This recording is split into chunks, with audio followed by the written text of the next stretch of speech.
warahmatullahi wabarakatuh.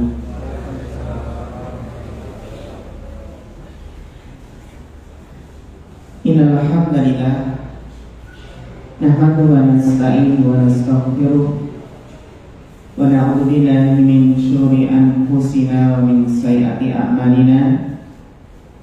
Man yahdihillahu fala mudilla lahu wa man yudlil fala hadiya lahu. Asyhadu an la ilaha illallah wahdahu la syarika lahu wa asyhadu anna Muhammadan abduhu wa rasuluh. Allahumma shalli wa sallim wa barik wa an'im ala abdika wa rasulika Muhammad wa ala alihi wa sahbihi wa man tabi'ahum bi ihsanin ila yaumiddin, amma ba'd. Ingkang kula hormati sesepuh bini sepuh, Bapak Ibu jamaah pengawasan ingkang mugi-mugi tansah dihormati Allah, Mas-mas, mbak-mbak, adik-adik sedanten jamaah ingkang mugi-mugi tansah dihormati Allah Subhanahu wa taala. Alhamdulillah, boten kesupen saderengipun sumangga kita sami tansah mendoakan rasa syukur wonten maksud dalam Allah Subhanahu wa taala. Amargi ing kesempatan punika kita taksih pinaringan rahmat sahidayahipun sehingga saged nindakaken kewajiban agami inggih menika thalabul ilmi syar'i, yang supaya babagan ilmu agami ingkang dados kewajiban setiap muslim lan muslimah. Judul kajian kita pada kesempatan kali ini adalah antara Adam dan Yusuf. Maksudnya adalah antara Nabi Adam alaihi salam dengan Nabi Yusuf alaihi salam. Kira-kira ada apa antara keduanya? Apakah ada perbedaan? Atau mungkin terbenak dalam benak kita melihat judul ini, kira-kira tampan mana ya antara Nabi Adam dan Nabi Yusuf? Tampan mana, Pak? Yang pasti bukan tampan saya ya. Para ulama berbeda pendapat manakah yang lebih tampan. Pendapat pertama, para ulama pendapat pertama yang mengatakan Nabi Yusuf adalah sosok yang paling tampan. Sehingga kita lihat bagaimana wanita-wanita di Mesir ketika melihat Yusuf sedang ngupas buah, waqatta'na aydiyahunna. Mereka apa? Saking takjubnya dengan ketampanan Nabi Yusuf sampai mengiris-iris, Pak, saya memotong-motong tangan mereka. Ini pendapat pertama, bahwasanya yang paling tampan adalah Nabi Yusuf. Sebagaimana sabda Nabi SAW, "Utiya Yusuf syatral husni." Nabi Yusuf itu ternyata diberikan setengah ketampanan. Masya Allah.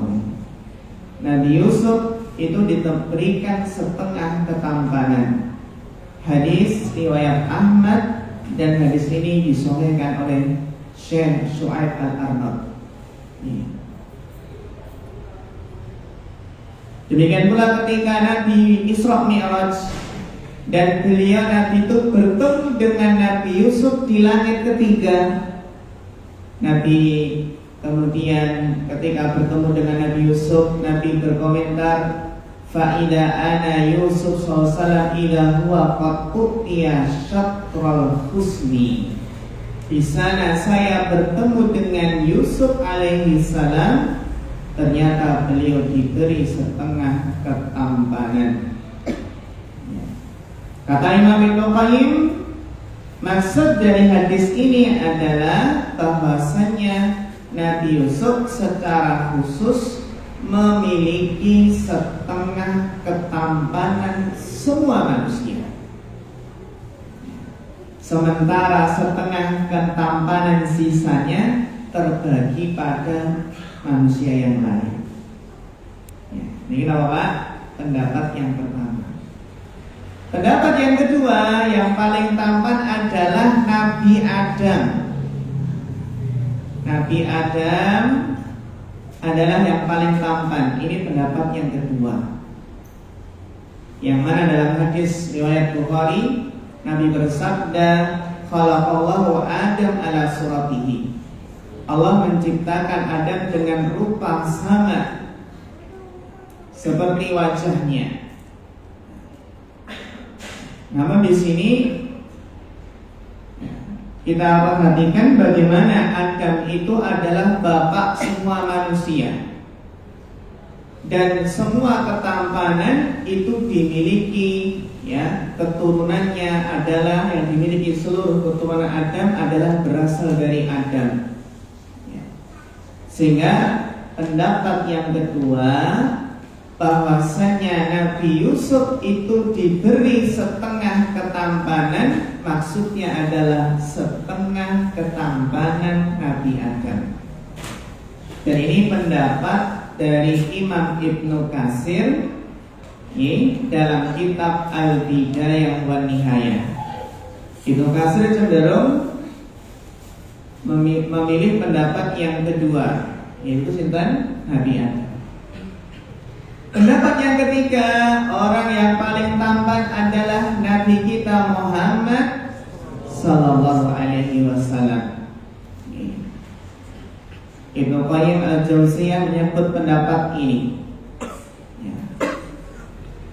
Sebagian ulama ada yang menyebutkan bahwasannya Nabi Yusuf diberi setengah ketampanan, maksudnya setengah ketampanan yang dimiliki oleh Nabi Sallallahu Alaihi Wasallam, sehingga Nabi berada di puncak ketampanan dan Nabi Yusuf setengah ketampanan beliau. Ini apa Pak? Pendapat yang ketiga. Namun yang terpenting, ya, masing-masing punya dalil di sini. Yang terpenting Pak, apapun perbedaan pendapat di sini, yang penting kita memahami bahwasanya derajat kemuliaan manusia di sisi Allah bukanlah diukur dari fisiknya. Jadi orang yang mulia di sisi Allah bukan orang yang paling tampan, bukan orang yang paling cantik. Namun yang paling mulia di sisi Allah adalah orang yang bertakwa. Inna akramakum indallahi atqakum. Sesungguhnya orang yang paling mulia antara kalian di sisi Allah adalah orang yang paling bertakwa. Jadi kita berusaha bagaimana mencontoh ketakwaan para nabi, dan kita nggak mungkin bisa mencontoh ketampanan para nabi. Namun jemaah sekalian yang dirahmati Allah, yang kita bahas bukan masalah ketampanan di sini. Ini hanya sekedar muqaddimah. Ada apa antara Nabi Adam dengan Nabi Yusuf alaihi wassalam? Yang akan kita bahas di sini adalah apa perbedaan antara kisah Nabi Adam dan Nabi Yusuf dalam menyikapi sebuah godaan, dalam menyikapi sebuah ujian. Karena Nabi Adam punya godaan tersendiri dan Nabi Yusuf pun juga punya godaan tersendiri. Kita mulai dari bagaimanakah kedua nabi ini dalam menyikapi sebuah godaan dan apa akibatnya. Kita mulai dari kisah Adam. Kalau Adam itu digoda oleh iblis, sedangkan Nabi Yusuf digoda siapa Pak?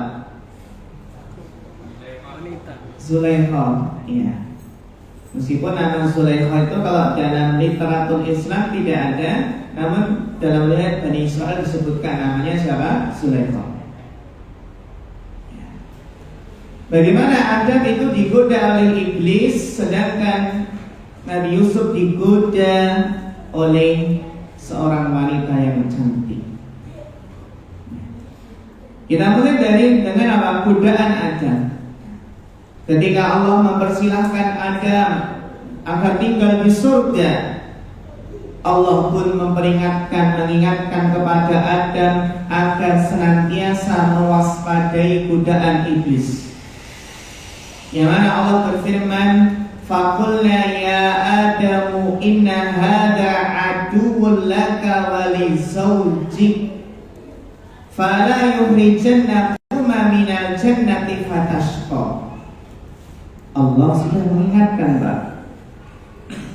Maka kami berkata, kata Allah, "Wahai Adam, sesungguhnya iblis ini adalah musuh bagimu dan juga musuh bagi istrimu. Maka jangan sekali-kali sampai dia iblis mengeluarkan kalian berdua dari surga." Allah sudah mengingatkan, wahai Adam, iblis ini musuh. Jangan sampai mengeluarkanmu dan istrimu dari surga sehingga kamu bisa celaka. Ini bentuk apa? Pemuliaan kepada Adam, sehingga Allah sudah memberitahu, sudah mengingatkan bahwasannya iblis ini berniat buruk, ingin mencelakakan Adam, ingin mengeluarkan Adam beserta istrinya dari surga. Namun jamaah yang terhormati Allah, karena kedengkian dan karena kesombongan iblis, ya, kita lihat bagaimana iblis itu bersumpah akan menyesatkan Adam beserta keturunannya. Sehingga iblis ketika bersumpah, qala rabbi andirni ila yaumi yub'atsun. Iblis berkata, "Ya Rabbku, berilah tangguh aku sampai hari mereka dibangkitkan." Qala fa innaka minal mundzirin. Allah berfirman, sesungguhnya kamu termasuk orang-orang yang diberi tangguh ila yaumil waqtil ma'lum, sampai batas waktu yang ditentukan, sampai hari kiamat. Sehingga iblis memiliki umur yang sangat panjang sampai hari kiamat. Kemudian iblis bersumpah, qala fa bi'izzatika la ughwiyannahum ajma'in. Iblis menjawab, demi keperkasaanmu aku akan menyesatkan mereka semua, illa ibadaka minhumul mukhlasin, kecuali hamba-hambamu yang mukhlasin, hamba-hambamu yang merupakan hamba yang terpilih di antara mereka. Maka jamaah rahimakumullah, sejak saat itu iblis berusaha bagaimana mengeluarkan Adam dan beserta istrinya dari surga. Bagaimana Pak caranya? Karena iblis sudah bertekad, ini bagaimana cara menyesatkan Adam dan istrinya. Maka iblis pun melihat cara yang paling jitu, cara yang paling ampuh adalah dengan menggoda Adam dan seolah-olah sebagai penasehat yang jujur.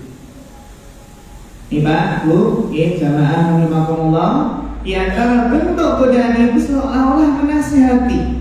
Jadi penasehat, ingin menunjukkan sesuatu yang lebih baik kepada Adam. Hal ini sebagaimana yang Allah kisahkan dalam Al-Quran, fawaswasa lahuma syaitan, maka syaitan memberikan bisikan pikiran jahat kepada keduanya, Adam dan istrinya. Liyubdiya lahuma ma buriya anhuma min sawatihima, agar untuk menampakkan keduanya apa yang tertutup dari mereka, yaitu aurat. Sehingga iblis mengatakan, wa qala ma nahakuma rabbukuma an hadhihi syajarah. Iblis menasihati, wahai Adam, wahai Hawa, sesungguhnya Rabbmu itu tidak melarangmu mendekati pohon ini illa an takuna malakaini aw takuna minal khalidin. Rabb kamu tidak melarang mendekati pohon ini melainkan supaya kamu berdua tidak menjadi malaikat atau tidak menjadi orang-orang yang kekal di surga. Soalnya Allah menasihati. Wa qasamahuma, bahkan iblis bersumpah ketika memberikan nasihat. Inni lakuma minan nasihin. Iblis bersumpah, sesungguhnya saya adalah termasuk orang yang memberi nasihat kepada kamu berdua. Mungkin ini pernah kita rasakan, bagaimana merasakan apa? Bisikan, godaan setan yang berkecamuk dalam hati kita. Demikianlah bagaimana karena suatu hikmah yang dikehendaki Allah, akhirnya iblis pun berhasil menggoda Adam beserta istrinya. Mereka mengkonsumsi buah yang dilarang oleh Allah. Akibatnya apa? Aurat mereka terlihat, tersingkap. Ketika aurat tersingkap, mulailah mereka sibuk menutupinya dengan dedaunan yang ada di surga.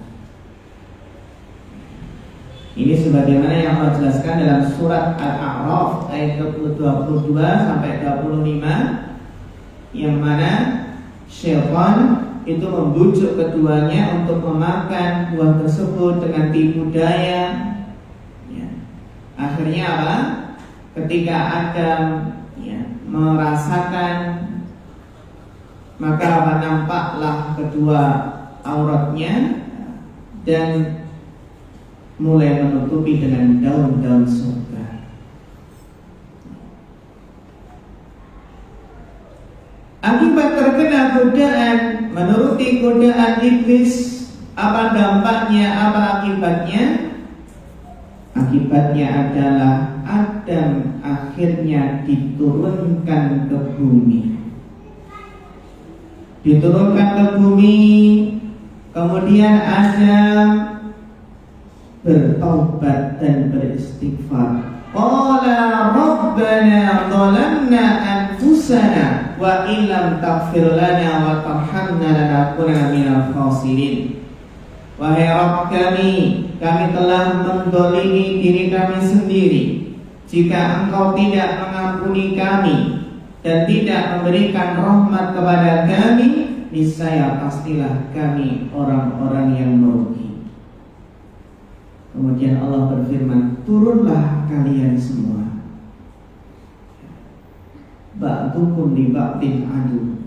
Sebagian kalian akan menjadi musuh sebagian yang lain. Maka apa?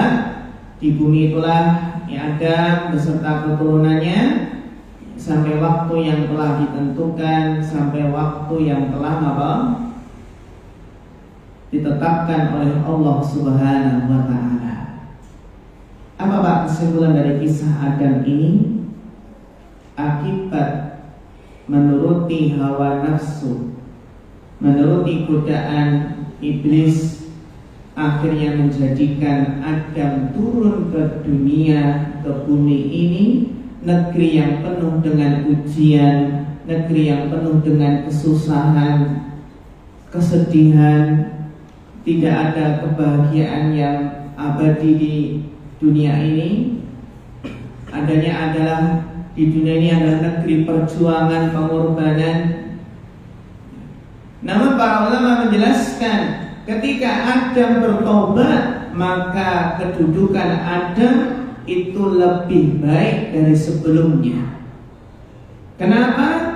Karena ketika Adam bertobat, beristighfar, maka Adam merasakan remuk reda, merasakan benar-benar berusaha menghambakan diri kepada Allah Subhanahu wa ta'ala. Sehingga kedudukannya lebih baik dari sebelumnya. Ini ketika bertobat dan beristighfar. berbeda dengan kisah godaan Nabi Yusuf alaihi salam. Bagaimana kisah godaan Nabi Yusuf alaihi salam? Tentu kalau kita melihat dari surat Yusuf, dari dari mulai bagaimana permusuhan saudara-saudara Yusuf, kemudian dibuang kemana, ke sumur, kemudian ditemukan seorang musafir, kemudian dijual, ya, sampai akhirnya Yusuf pun digoda oleh Zulaikha. Zulaikha tertarik dengan Yusuf, dan Zulaikha pun mulai merayu Nabi Yusuf. Sebagaimana yang Allah kisahkan dalam surat Yusuf ayat 23. Wa rawadathu allati huwa fi baitiha an nafsi. Dan perempuan itu, ya, yang dia Yusuf tinggal di rumahnya, menggoda dirinya. Kita lihat bagaimana perempuan tersebut mulai menggoda Yusuf. Wa ghallaqatil abwab, ketika digoda, diajak berzina, maka pintu-pintu itu ditutup. Wa qalat haytala, kemudian mulai menggoda, marilah mendekat sini, mendekat kepadaku. Kemudian apa jawaban Yusuf? Qala ma'adallah. Nabi Yusuf langsung ingat Allah, langsung berlindung kepada Allah. Aku berlindung kepada Allah. Qala ma'adallah. Pelajarannya adalah ketika seseorang itu sedang mendapatkan ujian yang berat, godaan yang berat, segera ingat Allah, minta perlindungan. Karena yang hanya bisa memberikan perlindungan, penjagaan hanya Allah Subhanahu wa ta'ala.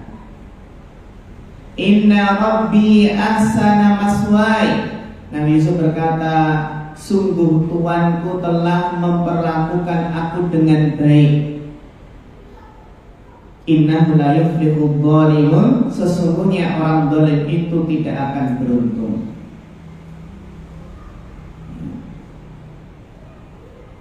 Kita lihat bagaimana Zulaikha merayu Yusuf, mengunci pintu, bahkan Zulaikha pun berhias. Namun Yusuf segera minta perlindungan kepada Allah, dan Nabi Yusuf ingat, innahu rabbi ahsana maswai, sesungguhnya Tuanku telah memperlakukan aku dengan baik. Bagaimana mungkin aku mengkhianati Tuanku? Tuanku ini kan berarti suaminya Zulaikha ini, ya.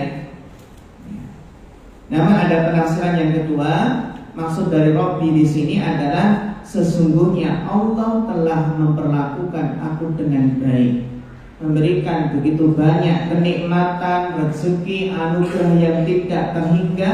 Bagaimana aku bermaksiat kepada Allah Subhanahu wa ta'ala? Maka jamaah rahimakumullah, ketika kita terdorong, tergerak untuk berbuat dosa dan maksiat, segera ingat kebaikan-kebaikan Allah. Segera ingat nikmat-nikmat Allah. Akankah kita membalas nikmat-nikmat Allah tersebut dengan mendurhakainya, dengan berbuat dosa dan maksiat? Kalau jika ada bos saja, bos berbuat baik, tidak mungkin apa? Kita tuh mengkhianatinya.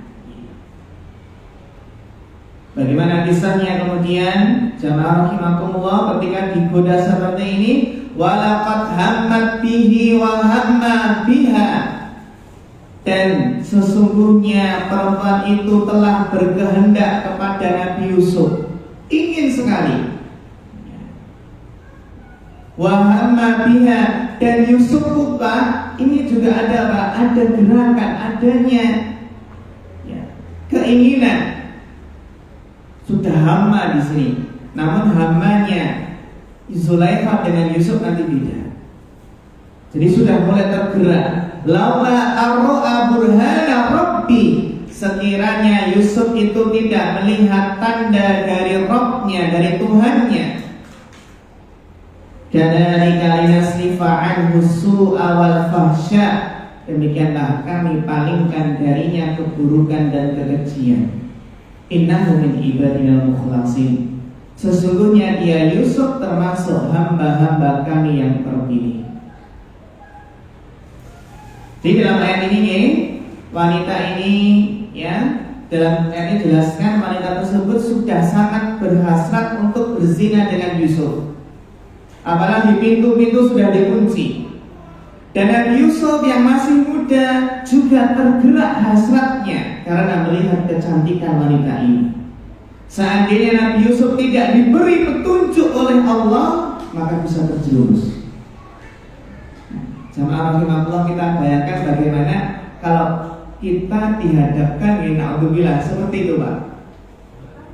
Lulus nggak kira-kira ini? Namun keinginan hasrat Nabi Yusuf dan Zulaikha itu berbeda. Kalau hamnya yang ada di Yusuf itu tidak sama dengan alham yang ada di wanita tersebut.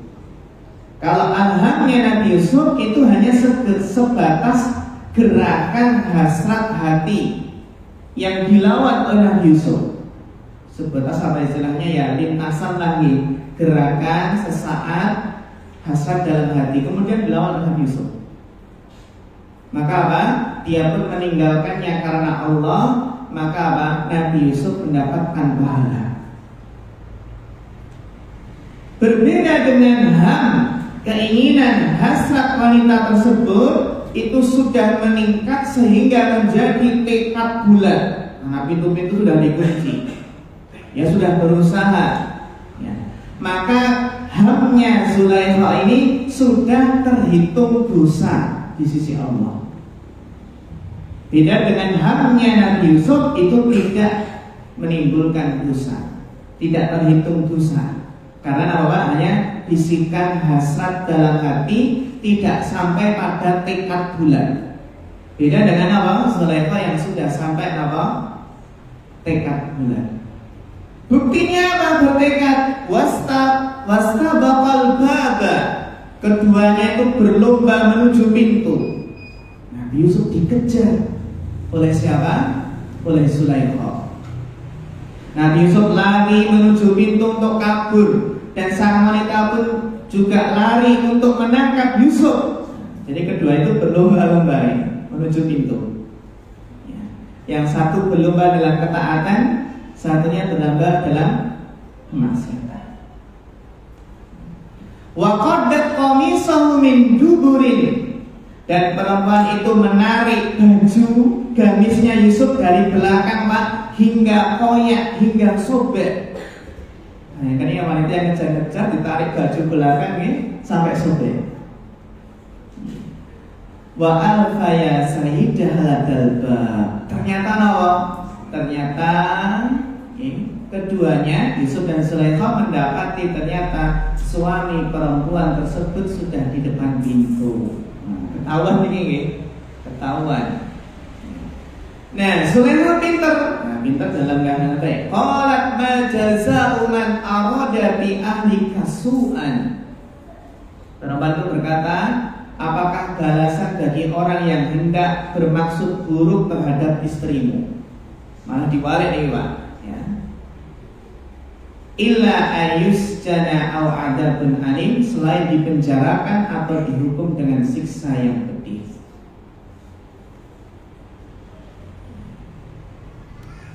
Jamaah rahimahullah jami'an, maka di sini kita lihat bagaimana ujian yang paling besar bagi seorang laki-laki itu adalah ujian wanita. Ya. Apalagi ujian wanita yang cantik, ya, bisa jadi tidak berkutik. Ya. Nah, ketika mendapati suaminya Zulaikha di depan pintu, Zulaikha pintar berbicara, memutar balikan fakta.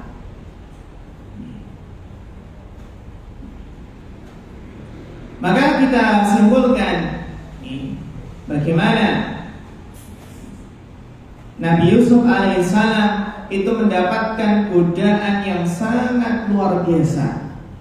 Para ulama menyimpulkan, Pak, kondisi seperti itu sangat berat sekali. Kenapa? Yang pertama, tabiat laki-laki itu tertarik dengan wanita. Yang pertama. Kemudian yang kedua, Nabi Yusuf itu seorang pemuda yang biasanya pemuda itu untuk menahan gejolak syahwat itu butuh perjuangan. Bahkan kata Nabi, pemuda yang belum mampu menikah maka hendaklah berpuasa. Malam yastati' fa'alaihi bisawm fa inna lahu wija. Karena puasa itu bisa jadi tameng, jadi benteng dia. Yang kedua, ya, Nabi Yusuf seorang pemuda. Yang lebih berat lagi, Pak, pemuda terus bujang. Bujang belum menikah. Tentunya belum ada tempat untuk menyalurkan syahwatnya. Dan yang keempat adalah apa, Pak? Nabi Yusuf saat itu adalah orang asing dalam perantauan, yang mana biasanya seseorang dalam perantauan itu dorongan berbuat maksiat lebih besar daripada di kampung halaman. Kalau di kampung halaman kan kadang masih jaga image sih, jaga harga diri. Nanti dilihat sama tetangga bagaimana masyarakat. Tidak kalau perantau banyak yang nggak kenal, akhirnya apa? Biasanya orang yang melakukan maksiat terkadang apa? Di luar kota. Ya.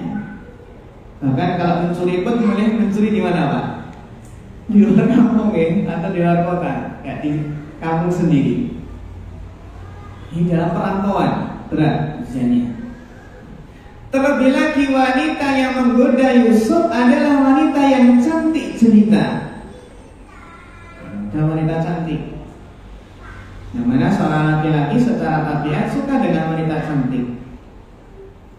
Terlebih lagi nama Zulaikha yang menggoda adalah permaisuri seorang raja. Berarti wanita yang terhormat, wanita yang kaya. Inilah bagaimana di antara 7 golongan, 7 orang yang akan dinaungi oleh Allah pada hari kiamat, tidak ada naungan kecuali naungan Allah. Wa rajulun da'atuhum ra'atun, adalah seorang laki-laki yang diajak berzina oleh seorang wanita yang punya kedudukan tinggi, cantik. Lalu laki-laki tersebut mengatakan, ini akhafullah, sesungguhnya aku takut kepada Allah. Ini yang akan dapat naungan oleh Allah. Hadis riwayat Bukhari. Yang lebih berat lagi apa, Pak? Zulaikha ini kan majikan, yang secara asal kan harus taat di majikan nih. Lebih berat lagi. Bahkan sang wanita dan godaan yang berat juga, wanita ini sangat butuh kepada Nabi Yusuf. Terlebih lagi menggoda dengan rayuan. Waqalat haytalak, ya, bahkan mengungkapkan dirinya siap untuk melayani Yusuf. Maka apa? Ini juga ujian yang berat karena yang mulai menggoda adalah Zulaikha. Lebih berat lagi apa? Pintu-pintu kamar Zulaikha ditutup rapat sehingga tinggal berdua berkholwat, nggak ada seorang pun yang tahu. Karena kan hati-hati, seorang laki-laki dan wanita itu kok bersendirian, berdua-duaan, nggak ada mahramnya. Hati-hati. Yang ketiga adalah syaitan. Terlebih lagi Nabi Yusuf itu telah lama tinggal di rumah Zulaikha, sehingga kalau bersama Zulaikha itu orang-orang nggak curiga. Ini apa? Pembantunya Zulaikha. Ya. Maka Nabi Yusuf dianggap keluarga istana. Dan godaan yang berat juga, Nabi Yusuf itu seorang nabi yang tampan. Seorang laki-laki yang tampan itu biasanya memiliki kecenderungan lebih percaya diri ketika hendak melayani rayuan seorang wanita, merasa tampan. yang berat juga bahwasanya syahwat dari keduanya Yusuf dan Zulaikha sudah sama-sama bangkit. Yang mana seandainya kalau tidak diberi petunjuk kepada Allah bisa terjerumus. Dan yang berat juga jamaah rahimakumullah, sang wanita pun mengancam Nabi Yusuf dipenjara kalau enggak mau melayani kehendak wanita tersebut. Berat. Namun Nabi Yusuf lebih memilih penjara. Lebih memilih apa? Penjara. Bahwasanya apa? Asijen itu lebih dipilih oleh siapa? Oleh Nabi Yusuf alaihissalam. Lalu apa buah manis dari bersabar di dalam menghadapi sebuah godaan ujian? Maka akhirnya Allah mengangkat kedudukan Nabi Yusuf alaihissalam. Bagaimana Allah mengangkat dan meninggikan kedudukan Nabi Yusuf alaihissalam sehingga beliau diangkat menjadi seorang bendahara, seorang menteri, istilahnya menteri keuangan. Karena apa? Karena ketika Raja Mesir tersebut bermimpi, dan akhirnya Nabi Yusuf berhasil yaitu mentakwil mimpi tersebut. Akhirnya Nabi Yusuf pun diangkat menjadi menjadi seorang menteri yang di situ mengatur bagaimana makanan, logistik, sehingga bisa menghadapi tahun-tahun yang susah, yang mana tahun-tahun tersebut akan ada kemarau yang panjang, yang mana Allah mengisahkan bahwasannya raja tersebut bermimpi melihat 7 ekor sapi betina yang gemuk itu dimakan 7 ekor sapi betina yang kurus. 7 ekor sapi betina yang gemuk dimakan 7 ekor sapi betina yang kurus. Dan 7 tangkai gandum yang hijau, 7 tangkai gandum yang hijau, dan 7 tangkai lainnya kering. Maka apa? Maka mimpi tersebut akhirnya ditafsirkan, ditakwil oleh Nabi Yusuf alaihissalam, bahwasanya apa? Bahwasanya Nabi Yusuf alaihissalam menjelaskan bahwasanya akan ada tahun-tahun kesusahan, kekeringan, yang mana harus bisa memanajemen keuangan ataupun kekayaan yang ada di Mesir tersebut. Maka jamaah rahimakumullah jami'an, para ulama menjelaskan bahwasanya ketika Nabi Yusuf menafsirkan mimpi tersebut, bahwasanya sapi yang gemuk menggambarkan tentang musim-musim yang subur, sedangkan sapi yang kurus menggambarkan tentang musim-musim kemarau.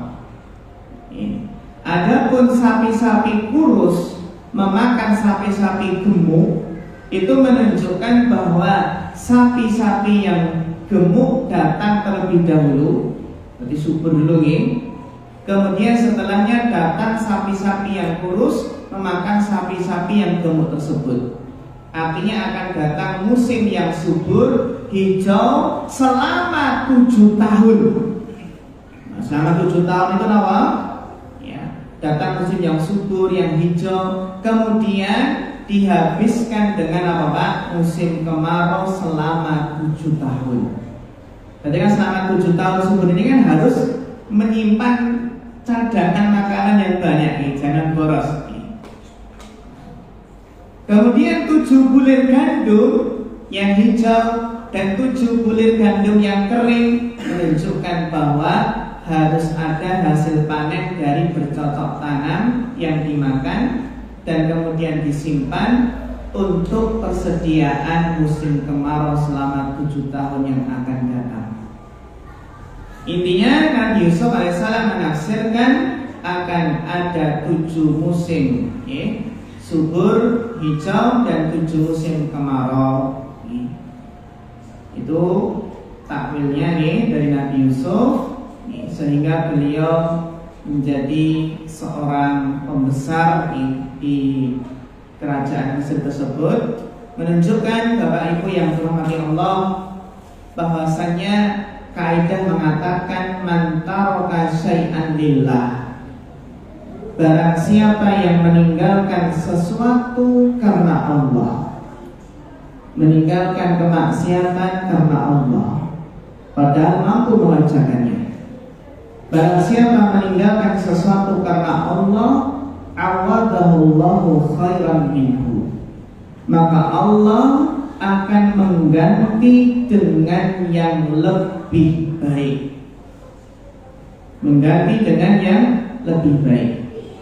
Seseorang meninggalkan maksiat karena Allah, maka Allah akan mengganti dengan yang lebih baik.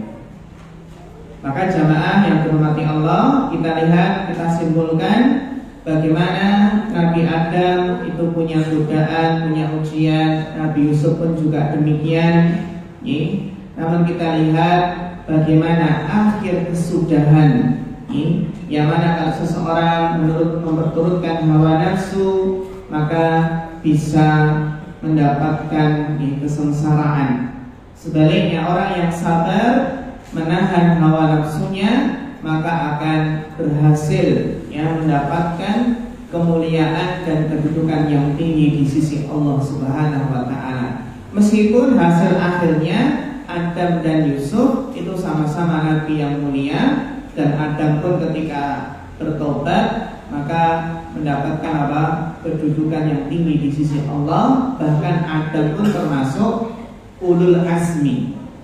Termasuk bukan ulul azmi, tapi termasuk nabi yang nanti di hari kiamat itu kan manusia pun pergi ke Adam untuk minta minta syafaat.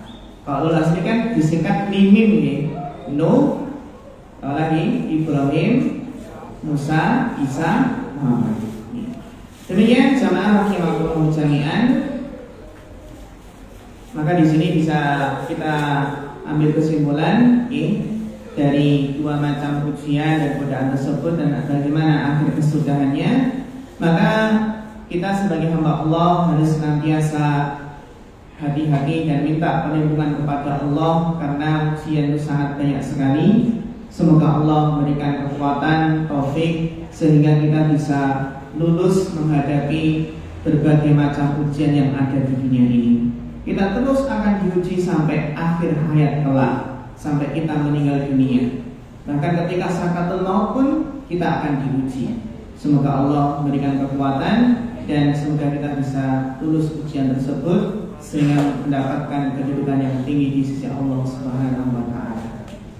Demikian jamaah rahimakumullah, kita cukupkan sampai di sini sudah masuk isya Wa nas'alu ta'ala al-huda wa tuqa wal afafa wal ghina fa akhirul kalam. Wassalamualaikum warahmatullahi wabarakatuh.